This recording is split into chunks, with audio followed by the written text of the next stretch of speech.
Que le Seigneur nous aide beaucoup. Amen. Que son beau nom soit loué, glorifié, exalté, Amen. célébré et très élevé. Alléluia. Nous sommes dans une très très grande joie de ce que nous pouvons nous retrouver ensemble. J'ai l'habitude de dire à Frère Élisée, nous ne nous sommes pas choisis. C'est Dieu qui nous a choisis. Et nous savons que le choix de Dieu, c'est le meilleur choix. On ne discute pas avec le choix de Dieu. Dans le psaume 133 que nous connaissons tous, il est dit, voici, oh, qu'il est agréable, qu'il est doux pour des frères de demeurer ensemble, Amen. unis, unis ensemble. Voilà. On demeure ensemble, mais on demeure unis. Donc, et nous marchons dans le même esprit. Alléluia. Et maintenant, il dit, c'est comme l'huile précieuse qui, répandue sur la tête, descend sur la barbe d'Aaron, qui descend sur le bord de ses vêtements. C'est comme la rosée de l'Hermon qui descend sur les montagnes de Sion. Car c'est lorsque les enfants de Dieu se rassemblent au nom du Seigneur Jésus-Christ. Amen. Alléluia. Au nom du Seigneur Jésus-Christ. Parce que il ne s'agit pas que nous nous rassemblions pour nous rassembler. Nous nous rassemblons pour recevoir l'Esprit, le Saint-Esprit promis. Maintenant vient la chose. Le Saint-Esprit peut être là. Mais dans quelle terre va-t-il descendre, ce Saint-Esprit? C'est ça la question. C'est ça la question. Le Saint-Esprit est là. Mais il ne peut pas descendre dans un esprit corrompu ou dans une terre qui ne produit pas, qui n'est pas prête à la recevoir, à recevoir le Saint-Esprit. C'est ça que j'ai dit, frère. Donc, l'Esprit de Dieu, il est là. Mais il veut descendre dans un esprit ou dans un corps apte à le recevoir. C'est ça que j'ai dit. Je cherche le Saint-Esprit. Je n'ai pas encore été baptisé le Saint-Esprit. Je sais où se trouve le Saint-Esprit. Le Saint-Esprit, il est là. Maintenant, toi et moi, sommes-nous disposés à recevoir le Saint-Esprit qui est prêt à entrer en nous? Parce que quand on finit de lire, il dit, car c'est là, dans le rassemblement des saints, c'est là que l'Éternel envoie la bénédiction. Et c'est aussi là aussi qu'il envoie la vie pour l'éternité. C'est lui qui reçoit la vie éternelle. C'est qu'il a reçu d'abord l'Esprit. Que nous puissions être une terre fertile. Que nous puissions être une terre fertile qui puisse recevoir la parole que nous allons entendre maintenant. Alors, si nous sommes une terre fertile, lorsque l'esprit de la parole descendra, ça va produire du fruit. Amen. Seigneur, nous remettons tout dans tes mains. Bénis-nous encore. Bénis ton serviteur. Inspire-le, couvre-le de ton esprit. Bénis cette petite assemblée. Nous comptons sur toi, au nom de Jésus. Amen. Viens, frère. Juste un témoignage à mon frère Hervé. Oui. C'est le psaume que je voulais lire. Et là, il y a la place. Il l'a fait. Ah, il a fait. Allez, Dieu te bénisse richement, mon frère. Amen.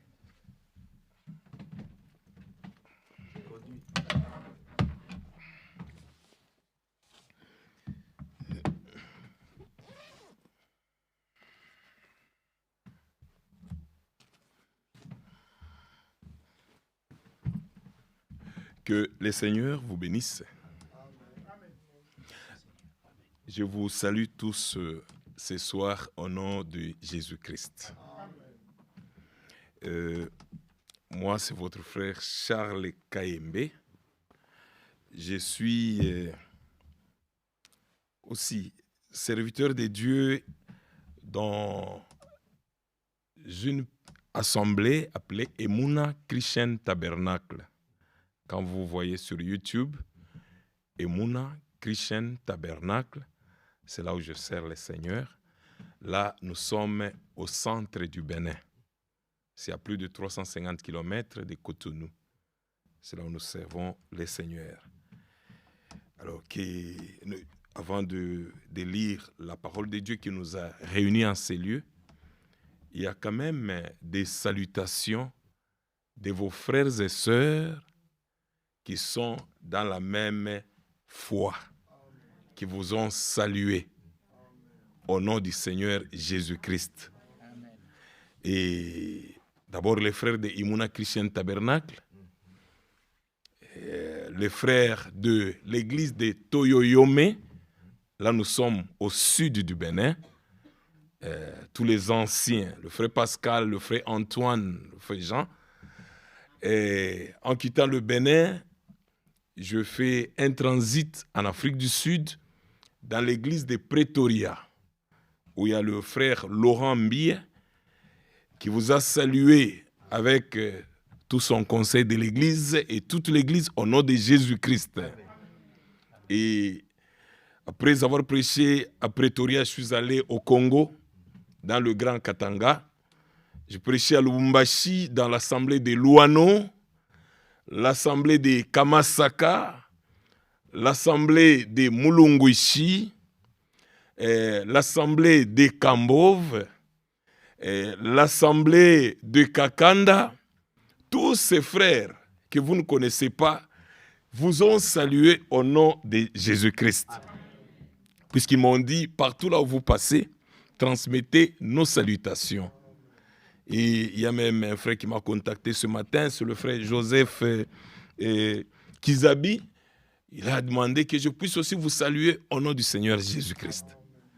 Oui, c'est vrai, bien-aimé, nous sommes une très grande famille. Oui. Donc, le jour où vous allez faire un déplacement aussi, vous verrez que vous n'êtes pas seul. Vous avez des frères et des sœurs partout dans le monde qui sont dans la même révélation, qui croient comme vous. Et comme le frère l'a introduit, quand je vois les psaumes qu'il a donnés, le psaume 133, qui dit « Voici qu'il est agréable et qu'il est doux pour des frères de demeurer ensemble. » Amen. Quand nous sommes ensemble, il est doux et il est agréable à Dieu de demeurer. Donc, ce n'est pas donc c'est-à-dire être d'une manière permanente ensemble. C'est ça, demeurer. Quand je dis je demeure à Lyon, c'est-à-dire que chaque fois que vous venez à Lyon, vous me trouvez là. Ah. Donc quand les enfants de Dieu demeurent ensemble, c'est là que, dans ce rassemblement-là, comme le frère l'a insisté, c'est là que l'Éternel envoie la bénédiction. Et ceci me rappelle dans une retransmission il n'y a pas longtemps qu'on nous a fait passer. Donc, il y a une sœur qui avait appelé le frère Franck. Il dit, frère Franck, j'aimerais que le Seigneur puisse t'utiliser pour les bénédictions. Je voulais qu'il puisse t'utiliser. Et c'est vrai, bien-aimé, quand nous venons ici, c'est pour être bénis du Seigneur. C'est pour écouter la parole de Dieu. C'est pour écouter la parole du Seigneur. Bien-aimé, quand nous voyons Paul, quand il voyageait et autres, il pouvait dire que cette lettre, lorsqu'elle sera lue chez vous, faites en sorte qu'elle soit aussi lue dans l'église de Laodicéens. Vous voyez que je vous ai cité beaucoup d'assemblées que j'ai visitées. Donc, la lettre que je partageais là, c'est la même lettre que je vais vous partager ce soir. Amen. Aujourd'hui, donc demain après-demain, le frère Révé, frère Manassé, pourraient aussi décider de venir au Bénin. Ils viendront avec la lettre d'ici, qui est la même lettre. Nous n'avons pas de nouvelles choses. Tout a été déjà prêché, tout a été déjà révélé. Nous sommes dans un temps de lumière, bien-aimés. Ah. Là où nous n'avons pas bien vu, quand la lumière vient, nous abandonnons les faussetés de côté. Nous prenons la marche, nous allons de l'avant. Que Dieu nous bénisse richement. Et je vais vous demander de vous lever si nous pouvons lire la parole de Dieu. Et nous lirons dans le livre de 1 Pierre, chapitre 4, du verset 1er au verset 3. 1 Pierre, chapitre 4. Et avant la lecture, j'aimerais quand même m'adresser à l'auteur de la parole.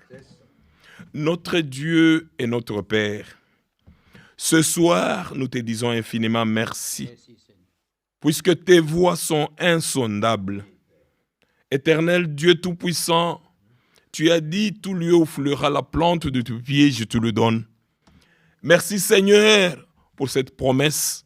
C'est pourquoi, ô Dieu, en ces lieux, Père, je me tiens en ton nom. Puisses-tu m'utiliser pour l'édification de ton peuple.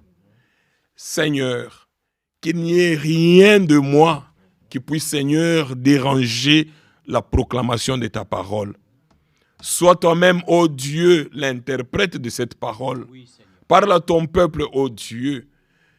Bénis ces cultes du début jusqu'à la fin. Nous comptons sur toi. Au nom de notre Seigneur et Sauveur Jésus-Christ. Amen. 1 Pierre chapitre 4, du verset 1er au verset 3.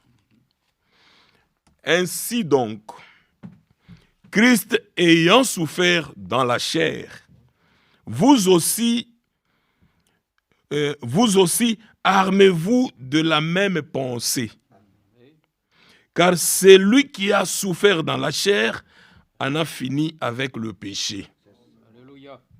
Afin de vivre non plus selon les convoitises des hommes, mais selon la volonté de Dieu, pendant le temps qui lui reste à vivre dans la chair. Le verset 3. C'est assez. Regardez comment le verset commence. Il dit, c'est assez. En effet, d'avoir dans le temps passé accompli la volonté des païens, en marchant dans les dérèglements, les convoitises, l'ivrognerie, les orgies et les idolâtries criminelles.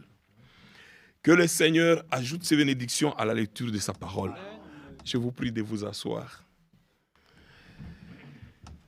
Bon, ma voix, souvent, je parle un peu... je m'efforce pour parler à voix basse. C'est ma nature, frère Hervé. À un certain moment, je n'arrive pas à me contrôler. Je parle à haute voix. C'est comme si j'ai grondé les gens, mais je ne gronde personne. C'est la parole de Dieu que nous partageons. Et Dieu m'a béni avec une voix qui n'a même pas besoin de micro parfois. Je prêche comme ça. Et je me rappelle de ma première prédication, c'était dans le bus. Je quittais l'Afrique du Sud pour aller en Zambie. Par bus, j'allais au Congo en passant par la Zambie. Et je suis entré comme ça brûlait à moi. J'ai demandé au conducteur si je pouvais apporter la parole de Dieu pendant que nous voyagions. Et le receveur me dit, nous n'avons pas de micro. Puisque le bus est long, il dit, nous n'avons pas de micro. J'ai dit, non, ne vous en faites pas. J'ai un micro qui est naturel. J'ai utilisé ma voix. Et au moment d'arriver en Zambie, ma voix était partie. C'est ainsi, quand je parle, j'élève un peu la voix, je ne gronde personne. Que Dieu nous bénisse. Amen. Amen. Ce soir, je voulais juste prendre un petit sujet. Juste le verset là, le verset 3. Je vais l'intituler « C'est assez ». Amen. C'est assez. Voyez, l'apôtre Pierre il dit, c'est assez en effet. d'avoir dans le temps passé accompli la volonté des païens. C'est assez, frère. Dans le temps passé, d'avoir toujours parlé, entré dans les dossiers qui ne nous concernent pas. C'est assez. Donc, ce temps-là est passé. Maintenant, il faudrait que chacun de nous puisse se concentrer à sa préparation. Amen. Le Seigneur revient bientôt. Mais dans quel état il va nous trouver? Il ne faudrait pas qu'il nous trouve dans une situation où nous nous ingérons dans les affaires d'autrui. Contentons-nous de notre préparation. Et pour nous contenter de notre préparation, le Seigneur nous a donné sa parole. Et sa parole, c'est un miroir. Voyez, bien-aimés, c'est un miroir. Nous regardons, c'est comme quand on utilise d'abord le miroir naturel. Vous allez dans la douche ou dans la salle de bain, vous arrivez, vous trouvez un miroir, vous regardez, avant de vous apprêter pour sortir, vous allez voir les erreurs qui sont en vous. C'est ça. Toutes les erreurs qui sont là, et vous arrangez, et après, vous pouvez maintenant sortir. Puisque quand vous êtes devant le miroir, vous ne verrez pas le frère Hervé qui est là-bas. Si le miroir était ici devant, je ne verrai pas le frère Hervé. Je ne verrai pas le frère Manassé. Je ne vous verrai pas non plus. Puisque je suis devant le miroir. Je suis devant le miroir, donc je me vois moi-même. Je vois les erreurs qui sont à moi. Comment les corriger? C'est pourquoi, bien-aimés, si nous, dans le miroir, nous voyons d'autres personnes, ce soir, nous disons, c'est assez. Amen. Amen. C'est assez. Nous pouvions avoir commis des erreurs. Vous savez, quand la parole de Dieu est prêchée, le Seigneur se préoccupe à voir notre réaction vis-à-vis de la parole qui nous concerne.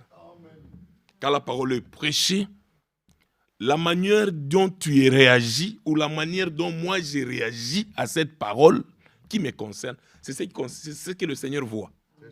Le Seigneur ne voit pas la manière dont tu réagis quand l'autre est reproché, quand l'autre est réprimé. C'est vrai, quand nous prêchons, et surtout dans nos assemblées en Afrique, quand la parole est prêchée, vous sentez la salle. Amen, alléluia, amen. Il faudrait que ça soit un alléluia à la parole qui te concerne. C'est important, bien-aimé. Amen. Amen. Puisque très souvent, le peuple emballe le prédicateur. Amen. Il y en a qui disent même, prêche la parole. Non, dans la maison de Dieu, nous ne pouvons dire que Amen et Alléluia. Oui. Et non pas prêche la parole. Insiste, non. Là, quand on dit insiste, ça dit que vous avez vu quelqu'un. Il faut qu'on insiste. Cette personne, nous avons parlé, il n'a pas écouté. Qu'il écoute. Non. Nous venons ici pour écouter pour nous-mêmes. Nous n'écoutons pas pour les autres. Je ne peux pas sortir et dire, ah frère, maintenant tu as compris les choses que je te reprochais. Maintenant, le Seigneur a envoyé quelqu'un du Bénin pour t'en parler. Non, ce n'est pas un bon esprit. Il faudrait dire que je vienne moi-même avec le témoignage devant l'Assemblée de Lyon. Je dis, oh, j'ai à dire, j'ai un témoignage. Quand le frère parlait, mon cœur brûlait. Le Seigneur m'a reproché, m'a réprimé. Oui, c'est ce que les gens veulent entendre. C'est ce que Dieu veut voir. Notre position vis-à-vis de la parole que nous avons entendue. Pas ce qui concerne l'autre, mais ce qui nous concerne nous-mêmes. Bien-aimés, toujours, quelque part, le frère Franck dit, chacun répondra de toutes les prédications qu'il a écoutées. Et nous aussi, nous répondrons de toutes les prédications que nous avons prêchées. C'est pourquoi j'ai toujours dit, quand tu vois quelque part, on ne t'ouvre pas la porte, remercie le Seigneur. Amen. Si on ne te refuse pas, on ne t'accepte pas pour prêcher, remercie le Seigneur. Plus nous prêchons, plus notre jugement aussi devient grand. Nous serons jugés sur base des prédications que nous avons prêchées. Aujourd'hui, tu nous as prêché ceci. Demain, tu nous prêches cela. Tu mets les enfants de Dieu dans la confusion. Puisque quand nous venons à la chair ici, les enfants de Dieu, ils se disent, non, je vais pour être béni. Je vais pour écouter la parole de Dieu. Ils ne viennent pas pour écouter un homme. Ils veulent écouter Dieu. Alors, quand nous sommes ici, nous prêchons la parole de Dieu. C'est ça qu'ils veulent, et ils veulent écouter. Voyez, bien-aimés. Donc, ici, ce soir, si nous étions encore dans ces habitudes, nous disons tous, c'est assez. Amen. Oui, c'est assez, en effet, d'avoir dans le temps passé accompli donc, la volonté des païens en marchant dans les dérèglements, les convoitises. Aujourd'hui, c'est une journée de prière. Nous savons, bien-aimés, nous sommes venus ici pour prier le Seigneur. Mais avant de prier, nous voulons d'abord écouter sa parole. Habakkuk pouvait dire, j'ai entendu ce que tu m'as dit. Maintenant, après avoir entendu, il est venu maintenant avec des arguments. Nous écoutons d'abord la parole de Dieu et nous formulons maintenant notre prière. C'est en fonction de ce que nous avons écouté. Nous écoutons d'abord la parole et de là, nous tirons une promesse qui était dans cette parole. Nous nous accrochons dessus. Notre Dieu est fidèle. Bien-aimés frères et sœurs, le Seigneur Jésus a donné l'exemple du temps du prophète Élie. Il y avait beaucoup de femmes. Mais ce jour-là, le Seigneur il montre la femme, l'attitude de la femme, la veuve de Sarepta. Voyez un peu, bien-aimés, quelle est notre attitude quand nous recevons la parole de Dieu? Il y avait beaucoup de lépreux du temps d'Élisée. Mais c'est Naaman qui était guéri. Dieu nous parle à chacun personnellement. Nous venons comme une masse. Mais quand tu es là, Dieu a déjà commencé à te parler.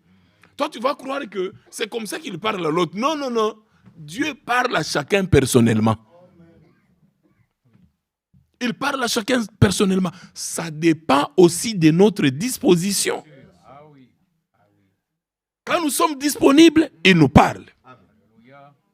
Dans Actes chapitre 16, il y avait une femme, Lydie, qui était là dans une réunion avec des femmes. Là, c'est Paul qui va visiter. Il va visiter Philippe. Et la Bible dit, quand Paul quittait, il arrive à un endroit, le Seigneur ne lui permet pas qu'il puisse prêcher. Frère, quand on vous refuse la chair, remerciez le Seigneur. Amen. Quand on vous l'accorde aussi, remerciez le Seigneur. Amen. C'est pourquoi quand on vous accorde la chair, prêchez la parole. Amen. Ne soyez pas des flatteurs. Non, mais bon, là, je veux... Non, il n'y a pas une parole pour les Africains et une parole pour les Européens. La parole de Dieu reste la parole de Dieu. Amen. Quand nous sommes dans Colossiens, on peut lire ça encore, Colossiens chapitre 4, je pense, verset 16. La Bible dit ceci, dans Colossiens chapitre 4, verset 16.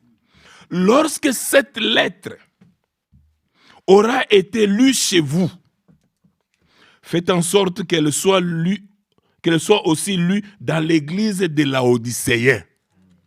Donc frère, vous lisez la lettre ici, telle que vous l'avez lue. Quand vous arrivez chez les Laodicéens, que ça soit la même chose. La Bible, c'est le seul livre, l'étalon de mesure de notre foi. Que ce soit pour les Africains, les Européens, les Asiatiques, tout le monde. Donc, nous sommes tous régis par la loi de Dieu, qui est la Bible. C'est pourquoi il dit, lorsque cette lettre aura été lue chez vous, faites en sorte qu'elle soit aussi lu dans l'église de Laodicée, et que vous lisiez à votre tour celle qui vous arrivera de Laodicée. Amen. C'est très important. C'est pourquoi nous parlons quand nous parlons des assemblées sœurs. Donc, c'est-à-dire quand je viens à Lyon, je dois être à l'aise quand je prêche. Je vais seulement voir même dans la manière dont vous réagissez, vous répondez à la parole. Je dis, ça c'est notre foi. Amen. Quand ce n'est pas notre foi, je sens dire, non, ça ce n'est pas notre foi. Frères, nous ne sommes pas des prédicateurs qui jouent la musique selon la danse de l'endroit. Non, nous prêchons la parole de Dieu. Amen. C'est l'unique étalon de mesure. Alléluia. Dans 1 Thessaloniciens, pour ajouter à ce que je viens de dire, 1 Thessaloniciens chapitre 4, le chapitre 5, excusez, le verset 27. Je vous en conjure par le Seigneur que cette lettre soit lue à tous les frères. Amen. Que cette lettre soit lue à tous les frères. Bien-aimés frères et sœurs, ne soyons pas des gens qui cherchaient à plaire aux hommes. En toutes circonstances, nous cherchons à plaire au Seigneur. Amen. Paul disait à Timothée, prêche la parole en toutes circonstances, favorable ou non. Prêche la parole. Là, nous sommes dans 1 Timothée, chapitre 4. Allons-y un peu. Bien-aimés. 2 Timothée, chapitre 4. Ça, c'est une écriture que le frère Franck a beaucoup aimée. Oui. Et il fait référence, puisque le frère Branham en a utilisé plusieurs fois. Il dit, je t'en conjure devant Dieu et devant Jésus-Christ, qui doit juger les vivants et les morts. Et au nom de son avènement et de son royaume, prêche la parole. Frère, les gens veulent entendre la parole de Dieu. Il dit, insiste en toute occasion, favorable ou non, reprend, censure, exhorte avec douceur et en instruisant. Il faudrait que les gens disent que nous avons été instruits à ce niveau ici. Voyez, bien-aimés, il y avait le témoignage que le frère Franck a donné sur les rassemblements. C'est pourquoi quand nous venons dans la maison de Dieu, nous venons ici pour louer notre Dieu. Dans Psaume chapitre 47, la Bible dit ceci. Le 47. Il dit ceci. Psaume chapitre 47, à partir du verset 2. Vous tous, peuple, battez des mains. Vous voyez, quand nous venons dans la maison de Dieu, c'est l'heure de la louange. Battons les mains pour le Seigneur. C'est la maison de notre Père. C'est une recommandation universelle. C'est un ordre. Le Seigneur ne nous demande pas si nous pouvons ou pas. Il dit, vous tous, peuple, battez des mains. Poussez vers Dieu des cris de joie. Car l'Éternel, le Très-Haut, est redoutable. Oui, le Très-Haut est redoutable. Je vais vous donner un petit témoignage.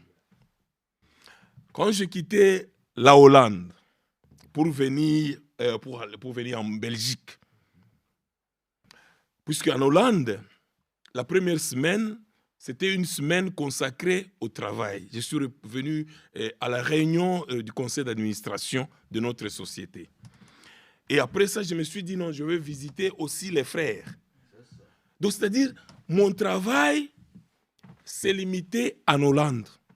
Maintenant, moi, je me dis, je dois visiter le frère en Belgique et en France. Maintenant, écoutez, bien-aimés.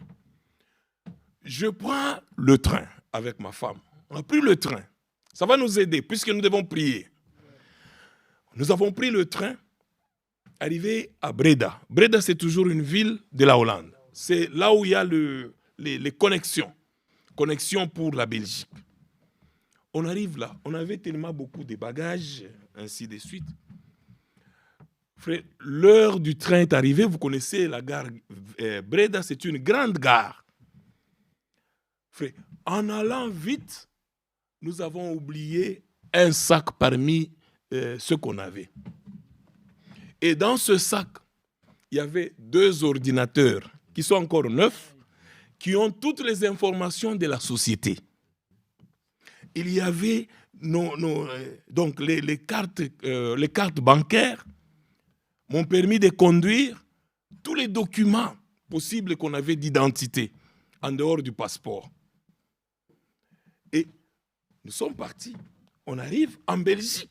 On a quitté la Hollande, on arrive en Belgique. C'est quand on descend, on est en vert. Et on est descendu, puisqu'on avait quitté depuis 15 heures, on arrive à 17 heures passées en vert. Je regarde à ma femme, je dis, tiens, mais il manque un sac. Il dit, oh, mais on regarde, c'est vrai, nous avons manqué un sac. Quel est ce sac? C'est le sac qui a des ordinateurs de service et autres. J'ai dit à ma femme, on doit retourner. Elle n'a pas aussi hésité. Elle dit, on retourne en Hollande. Mais on est déjà arrivé en Belgique. Pendant ce temps, le frère Michel nous attendait. Mais nous, on a fait, bon, on retourne. On demande à une dame là, qui était du staff de la gare, on lui a posé le problème, il dit, ah, ok, vous voulez nécessairement retourner? Oui, nous voulons retourner. Mais nous voulons retourner, nous n'avons plus l'argent pour même payer le ticket. Nous avons payé le ticket jusqu'à arriver ici. Il dit, non, je vais demander pour vous chez les conducteurs. Il a demandé et le conducteur nous a dit, vous vous mettez dans cette voiture. On est retourné. Mais écoutez, bien-aimés, dans cette voiture, même il n'y avait même pas de contrôle là-bas. Comme le conducteur avait des gens qu'il a mis. Donc, on est resté là. On arrive aux Pays-Bas. On est descendu aux Pays-Bas. J'espère que l'église est attentive. On est descendu aux Pays-Bas, à Breda. Quand on descend, on arrive. C'est une grande gare pour ceux qui voyagent par train. On arrive, on a commencé à chercher. On était assis où? Vous voyez vos gares ici avec le niveau. Bon, dis non, ça peut être ici. On commence à tâtonner. On regarde, il n'y a rien. On regarde dans tout, il n'y a rien. On a circulé, il n'y a rien. Maintenant, je me dis, ok, on va poser la question. On a trouvé un kiosque. On a demandé à la dame là, est-ce que vous pouvez nous montrer le commissariat de la gare? Puisque c'est ce qu'on nous avait dit en Belgique. On nous a dit, quand vous arrivez, il faut vous adresser au commissariat. On demande, le commissariat est où? Pendant que la dame réfléchissait, vous savez, on lui pose la question, il réfléchit d'abord, je ne sais pas. Pendant qu'il réfléchissait, frères, mes soeurs, je vois 2 jeunes hommes. 2 jeunes hommes avec des reflecteurs, donc les agents de sécurité. Nous avons abandonné directement la dame. Je dis, s'il vous plaît, est-ce que vous n'avez pas vu notre sac? Nous avons laissé un sac alors, ici, mais il dit, dans les sacs, qu'est-ce qu'il y a? C'était un blanc et un autre, un métis. Il dit, dans les sacs, qu'est-ce qu'il y avait? Il dit, non, il y avait 2 ordinateurs de service, et ainsi de suite. Quoi d'autre? On a décrit. Quelle est la marque de l'ordinateur? Il dit, non, c'est HP. Il dit, et qu'est-ce qu'il y avait d'autre? J'ai dit, il y avait mes identités. Mais vous vous appelez comment? J'ai dit, je m'appelle Charles Kaembe. Il dit, non, nous avons ça. Ah, il dit, nous avons ça. Maintenant, comment on va faire? Vous direz comment? Puisque vous devez retourner. Je dis, oui. Il dit, d'accord. Quand Dieu est dans la chose, hein, donc, bien aimé, le diable parfois se joue de nous. Vous savez, la petite prière que j'ai faite intérieurement avant de retourner en Hollande, j'ai dit, Seigneur, j'ai fini le travail pour lequel je suis venu faire, c'est vrai. Mais ici, c'est la deuxième partie. Je vais travailler pour toi. Alors, si le sac se perd, donc c'est-à-dire que tu n'as pas permis que je puisse aller apporter la parole. Il dit, si le sac, je ne le retrouve pas, c'est-à-dire que le Seigneur ne permet pas. Il dit, si je ne le retrouve pas, on doit rester en Hollande, changer le billet et retourner en Afrique. Quand le monsieur nous a amené le sac, il dit, non, allons-y, on est allé, il a ouvert, il a gardé dans le safe, dans un endroit sécurisé là. Il l'ouvre, il nous donne un papier pour remplir, faire donc la reconnaissance que c'est pour nous et autres. Il nous a donné et on a ouvert toutes choses telles qu'on avait placées. Rien n'a bougé. Bien aimé. Voyez comment Dieu fait. Donc, le sac ici dont je vous parle, qui avait tous les éléments dedans. Alors, c'est pour dire que notre Dieu, il entend les prières. Donc, quand tu veux prier, il faut que tu aies des arguments à lui présenter. Tu veux que le Seigneur réponde à ta prière. Quel est le motif pour lequel tu demandes? Pourquoi tu veux que le Seigneur puisse répondre à ta requête? Il faut lui présenter la requête pour donc la motivation. Beaucoup de croyants prient sans motivation. Regardez le prophète Ésaïe. Dans Ésaïe chapitre 38, il avait encore besoin de vivre pour mettre sa vie en ordre. Quand le Seigneur a envoyé son serviteur Ésaïe, il dit, mets ta vie en ordre. Sinon, la maladie dans laquelle tu te retrouves, tu es mourant, tu vas partir. Là, nous sommes dans Ésaïe chapitre 38. Nous pouvons lire ensemble. Ésaïe chapitre 38. En ce temps-là, à partir du premier verset, Ézéchias fut malade à la mort.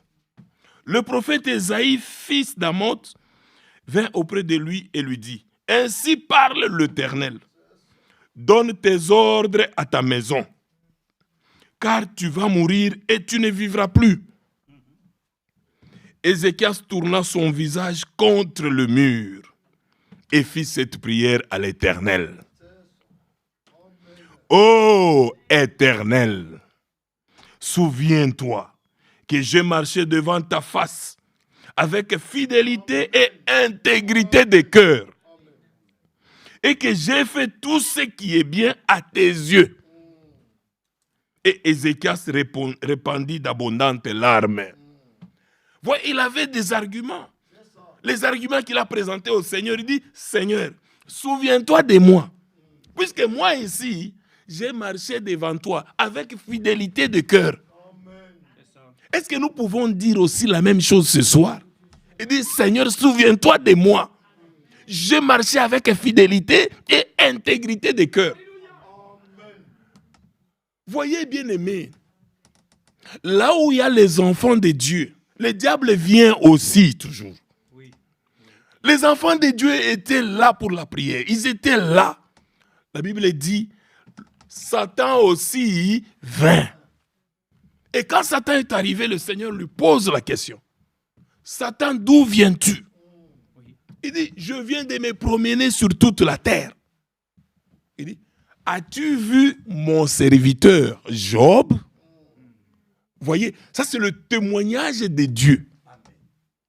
Bien-aimés frères et sœurs, vos anciens peuvent vous jeter des fleurs. Vous pouvez dire, non, c'est une sœur exceptionnelle. C'est un frère modèle. Mais vous, dans votre cœur, vous dites, ah, ils ne me connaissent pas bien. Peut-être on vous jette des fleurs. Vous souffrez vous-même. Puisque ça, c'est devant les yeux des gens que vous paraissez être sérieux, fidèles. Mais est-ce que vous êtes fidèle devant Dieu? Comment Dieu vous trouve? C'est ça, bien-aimé. Ce soir, nous devons nous regarder. Si réellement notre marche n'a pas été correcte, nous disons, Seigneur, c'est assez. C'est assez.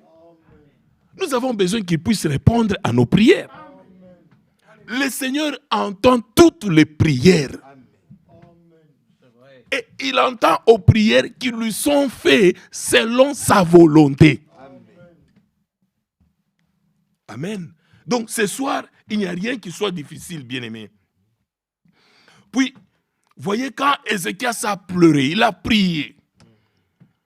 Frère, il était sincère. Il dit, souviens-toi de moi. Souviens-toi, ne m'oublie pas, souviens-toi que je marchais devant ta face avec fidélité et intégrité de cœur. Et que je fais ce qui est bien à tes yeux. Et Ézéchias répandit d'abondantes larmes. Frère bien-aimé, le même prophète qui est venu avec les « ainsi dit le Seigneur ». Frère, quand il y a un « ainsi dit le Seigneur », il faut qu'il y ait un autre pour abroger la première. Donc, lui qui était venu, il dit « ainsi dit le Seigneur, cette maladie va t'amener à la mort. Mets ta vie en ordre. » Mais, bien-aimé, Ésaïe peut-être n'était pas encore loin. Pendant que Ézéchias a répandu son cœur, et le Seigneur envoie encore Ésaïe. Il dit non, retourne vers cet homme. Puis la parole de l'Éternel fut adressée à Ésaïe en ces mots. Va et dis à Ézéchias, ainsi parle l'Éternel, le Dieu de David ton père. J'ai entendu ta prière. Pourquoi il a entendu? Puisque c'était une prière qui était consistante. Frère, une prière où il y avait des arguments. Nous n'avons pas besoin de faire une longue prière. Non. Dieu a besoin que tu puisses le toucher. Amen. Il a besoin que nous puissions le toucher ce soir. Et quand il a répandu, le Seigneur dit à Ézéchias et à Ésaïe, et dit, va et dis à Ézéchias, ainsi parle l'Éternel, le Dieu de David, ton père, j'ai entendu ta prière. Oui. J'ai vu tes larmes. Oui. Voici, j'ajouterai à tes jours 15 années. Oui, Ézéchias en avait besoin. Pour le temps qui nous reste, comme nous l'avons lu dans 1 Pierre, mettons ça au service du Seigneur. Le temps qui nous reste à vivre, bien-aimés, ne faisons pas de compromis avec la parole de Dieu. Le temps est fort avancé. La fin de toutes choses est proche.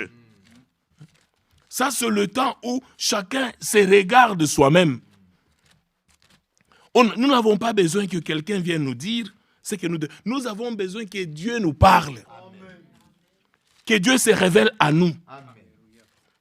Voyez, bien-aimés, on retourne dans 1 Pierre, là qu'on a lu, au chapitre 4, verset 7. La fin de toutes choses est proche. Soyez donc sages et sobres pour vaquer à la prière. Quand nous sommes venus ici ce soir, nous ne perdons pas le temps. Nous sommes venus pour prier. Mais comment prier? En priant, nous devons remplir notre bouche des arguments. Voyez, bien-aimés, il dit, la fin de toutes choses est proche. Soyez donc sages et sobres pour vaquer à la prière. Avant tout, ayez les uns pour les autres un ardent amour. Donc, l'amour nous est requis. Ayez les uns pour les autres un ardent amour, car l'amour couvre une multitude de péchés. Lorsqu'il n'y a pas d'amour, c'est là où nous parlons mal des frères, des sœurs. C'est parce que nous manquons l'amour. Quand nous avons l'amour, frère, un frère commence à parler à mal de notre frère, tu dis, frère, arrête-toi. Ça ne m'édifie pas. Ça ne m'édifie pas, bien-aimé. Moi, je me prépare. Amen.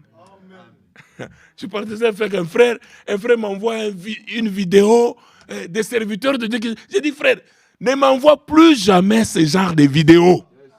Je n'ai pas besoin d'écouter. Moi, je me prépare. Si toi, tu veux écouter ce qui se raconte partout dans les assemblées, c'est toi. Moi, je me prépare. Frère, Moi, Dieu m'a placé là au centre du Bénin. Ce qui se passe à Lyon ne me concerne pas. Ce qui se passe à Lyon concerne Hervé et Manassé. C'est eux qui répondront pour vos âmes. Comme je suis en train de prêcher comme ça, s'il y a quelque chose, ils ne sont pas d'accord, Dieu leur a donné le pouvoir de venir casser ça. C'est ça, c'est pourquoi il a placé des sentinelles. Les sentinelles sont là pour veiller. Quelle est la qualité de la nourriture qui entre? Ça ne va pas tuer les brebis. Si ça va tuer, on enlève, frère. On ne peut pas faire des compromis. On ne peut pas faire des amitiés. Dans la parole de Dieu, il n'y a pas des amitiés. L'amitié, c'est quand nous sommes en Christ, nous gardons tous la parole. Le même esprit qui est en toi, qui est en moi, frère, ne nous amèneront pas dans des disputes inutiles. Ça va nous amener toujours dans la vérité et dans la révélation. La Bible dit, au point où nous sommes arrivés, frère, marchons de même pas. Marchons de même. C'est dans Philippiens. On peut lire ça dans Philippiens, vers la fin là. Bien-aimés, le temps des disputes est déjà passé. C'est assez. C'est le temps de nous préparer. Philippiens chapitre 4, je pense. Chapitre 3. Philippiens chapitre 3, verset 16. Bien-aimés frères et sœurs, à partir du verset 15, nous tous donc, qui sommes des hommes faits, nous qui sommes des hommes faits, ayons cette même pensée. Et si vous êtes en quelque point d'un autre avis, Dieu vous éclairera aussi là-dessus. Mais seulement au point où nous sommes parvenus, marchons de même pas. Amen. Amen. Amen. Marchons de même pas, frère. Amen. Amen. Je ne vois pas clairement. Frère, qu'est-ce que toi tu veux? Frère, frère, marchons de même pas. Amen. Le point là de divergence, Dieu nous éclairera. Amen. Il est Dieu de sa parole. Amen. Frère, la révélation est individuelle. Donc, ce soir ici, tu peux comprendre un verset que tu dis, ça le Seigneur m'a révélé, hein? Mais l'autre n'a pas compris. Donc, nous n'allons pas comprendre au même moment. La parole de Dieu, c'est une sémence aussi. Même quand nous prêchons, c'est une sémence. Comme le frère l'a dit, elle tombe dans la terre et parfois dans une terre, dans une autre terre, elle pousse rapidement. Mais dans une autre terre, lentement. C'est pourquoi nous devons être patients mutuellement. Si moi je ne comprends pas aujourd'hui, toi tu comprends plus. Prie pour moi, supporte-moi, comprends mes erreurs. Donc prie pour moi. Et Dieu voyant que tu as des pensées qui sont vraiment, qui sont des pensées d'amour, Dieu répondra à ta prière. Ce n'est pas le temps de se piétiner. C'est le temps où chacun de nous se prépare. Il regarde dans le miroir de la parole. Voyez bien aimés, ne cherchons pas à nous ingérer dans les affaires qui ne nous concernent pas. Nous retournons encore dans 1 Pierre, là où nous étions, pour nous cherchons à terminer. Voyez, dans 1 Pierre chapitre 4, le verset 7 et 14, là où nous étions, il dit, la fin de toutes choses est proche. Soyez donc sobres, soyez donc sages et sobres pour vaquer à la prière. Amen. Pas pour vaquer aux critiques. Non. Nous sommes sobres et sages pour vaquer à la prière. Avant tout, ayez les uns pour les autres un ardent amour. Car l'amour couvre une multitude de péchés. Exercez l'hospitalité les uns envers les autres, sans murmure. Amen. Amen. Exercez l'hospitalité. Amen. Sans murmure. Amen. Il dit, comme des bons dispensateurs des diverses grâces de Dieu, que chacun de vous mette au service des autres le don qu'il a reçu. Le don que tu as reçu, mets ça au service des autres. Tu dois te chercher. Quel est le don que j'ai reçu? Oui, bien-aimé. Nous avons tous un rôle à jouer dans la maison de Dieu. Il faudrait que Dieu puisse t'ouvrir les yeux, puisse t'éclairer réellement en quoi tu peux lui être utile. Si quelqu'un parle, que ce soit comme annonçant des oracles de Dieu. Si quelqu'un remplit un ministère, qu'il le remplisse selon la force que Dieu communique, afin qu'en toutes choses, Dieu soit glorifié. Pas un homme. Nous avons que de glorifier Dieu, pas de glorifier un homme. Amen. Afin qu'en toutes choses, Dieu soit glorifié par Jésus-Christ, à qui appartiennent la gloire et la puissance au siècle de siècles. Amen. Voyez, bien-aimés, nous devons, chacun de nous, le verset 15, je dois lire ça, le 14 d'abord, il dit, si vous êtes outragés pour le nom de Christ, vous êtes heureux. Si vous êtes outragés ici à Lyon, vous êtes outragés au travail, vous êtes outragés partout, à cause du nom de Christ, vous êtes heureux. Maintenant, regardons, nous sommes outragés en quoi? Si vous êtes outragés pour le nom de Christ, vous êtes heureux. Parce que l'Esprit de gloire, l'Esprit de Dieu repose sur vous. Amen.